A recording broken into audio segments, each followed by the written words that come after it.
रहमानिर्रहीम। अस्सलामु अलैकुम जी खुश दोस्तों, मैं हूं आपका अपना भाई जायद हसन और आप देख रहे हैं मेरा YouTube channel Zaid Chandi vlog. दोस्तों, जैसा कि आप जानते हैं कि जून जुलाई के महीने में जो है ना गर्मी बहुत ज़्यादा होती है, तो इन महीनों में इंसान भी गर्मी बर्दाश्त नहीं कर सकते, तो जानवर कैसे ही परिंदे कैसे गर्मी बर्दाश्त करेंगे। और इन महीनों में ना जून जुलाई में जो परिंदा जो है ना मस्ती कम कर देता है, कल्टबाजी शुरू कर देता है, नोकबाजी करता है, क्योंकि सारा दिन गर्मियों में ना तेज़ हवाएं चलती रहती है, जिसकी वजह से ना परिंदा बोलना कम कर देता है, खुराक खाना कम कर देता है। ठीक है ना। तो आज एक ऐसा नुस्खा लेके आऊँ, चाहे जितनी गर्मी होगी, गर्मी का दुश्मन है ये, ऐसा समझ ले कि गर्मी का दुश्मन पानी लेके आऊँ आप परिंदों के लिए। जितनी ज़्यादा गर्मी होगी, जितनी ज़्यादा वो आपका परिंदा सारा दिन बोलेगा और दिन रात बोलेगा। बहुत ही यानी कि नाम पर नुस्खा लेके आया हूँ आप तमाम दोस्तों भाइयों की खिदमत में। तो वीडियो शुरू कर तमाम दोस्तों भाइयों से रिक्वेस्ट है कि जिन भाइयों ने अभी तक हमारे चैनल को सब्सक्राइब नहीं किया, तो वो फर्स्ट ऑफ ऑल हमारे चैनल को सब्सक्राइब कर दे, ताकि इस तरह की जो भी मालूमात सब दोस्तों तक पहुंचती रहे। दोस्तों, नुस्खे में ना हमने 2-3 सी चीज़ें लेनी है, और ये वाली चीज़ें आप अपने परिंदे को एक दफ़ा दें, फिर आप कम अज़ कम ना 15 दिन का वक्फा दें, फिर 15 दिन बाद अपने परिंदे को दें। मैं कहता हूं कि जितनी ज़्यादा गर्मी है, जितनी आ जाए, आपके परिंदे को कुछ नहीं होगा। परिंदा मस्ती बहाल रखेगा और ज़्यादा करेगा, कम नहीं करेगा, और गर्मी बिल्कुल परिंदे को नहीं लगेगी।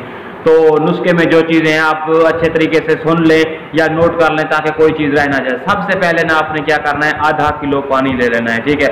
आधा किलो पानी लेने के बाद आपने एक चुटकी जो सौंफ होते हैं ना, सौंफ, वो उस पानी में डाल दें। उसके बाद गुलाब के 2 अदद ताज़ा फूल, वो भी आप उस पानी में डाल दें। उसके बाद जो सब्ज़ इलायची होती है ना, वो एक साबित सब्ज़ इलायची का बीज आप उसमें डाल दें। और जो बड़ी इलायची होती है उसके बीज हमने नहीं इस्तेमाल करने, उसके बहर वाला जो खोल होता है, जो खाल होती है, वो उस पानी में डाल दें। ठीक है। इसको क्या करें, आप सुबह के वक्त भिगो के रख दें, रात सारी पड़ा रहे। अगले दिन आपने क्या करना है कि इसको ना अगले दिन आपने कोशिश करनी है कि इस पानी को ना रात के वक्त आपने भिगो के रख देना, या सारी चीज़ें डाल के। ठीक है ना। मैंने सुबह बताया, सुबह को नहीं, रात के वक्त आपने क्या करना है, ये सारी चीज़ें इस पानी में डाल के आपने पानी को रख देना है। ठीक है। ऊपर से कोई कपड़ा वगैरह दे के सुबह आप उठ के क्या करना है, पानी को ना अच्छे तरीके से, चीज़ें हमने डाली हैं, इसको किसी बर्तन या किसी कपड़े से छान लेना है। ठीक है। और 9 या 10 बजे आप अपने परिंदे को ये वाला पानी देना है। ठीक है। और ये वाला पानी सिर्फ आपने एक दफ़ा देना है। ठीक है। आप हफ्ते में नहीं बल्कि 15 से 20 दिनों बाद आपने दोबारा पानी देना है। महीने में 2 दफ़ा पानी आपने देना है ये वाला। फिर देखें कि आपको परिंदा कैसा रिजल्ट देता है। अगर जंगली परिंदे को भी देंगे ना, वो भी दीवाना हो जाएगा। ठीक है। और वो भी मस्ती बुलाई स्टार्ट कर देगा।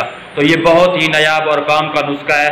तो इस तरह की मालूमाती और इन्फॉर्मेटिव वीडियो लेके मैं आप तमाम दोस्तों भाइयों की खिदमत में हाजिर होता रहता हूँ। तो आप तमाम दोस्तों भाइयों का हक बनता है कि हमारी सपोर्ट करें। तो जिन भाइयों ने अभी तक हमारे चैनल को सब्सक्राइब नहीं किया, तो हमारे चैनल को सब्सक्राइब कर दें। अपने दोस्तों के साथ शेयर करनी है, ताकि जो नए शौकीन हजरात हैं वो इस चीज़ से फ़ायदा उठा सकें और अपने परिंदे को दें, ताकि उनके परिंदे भी ना जो गर्मियों में खूब मस्ती बुलाई करें और गर्मी से बचें। तो अपनी दुआओं में याद रखना। वस्सलाम।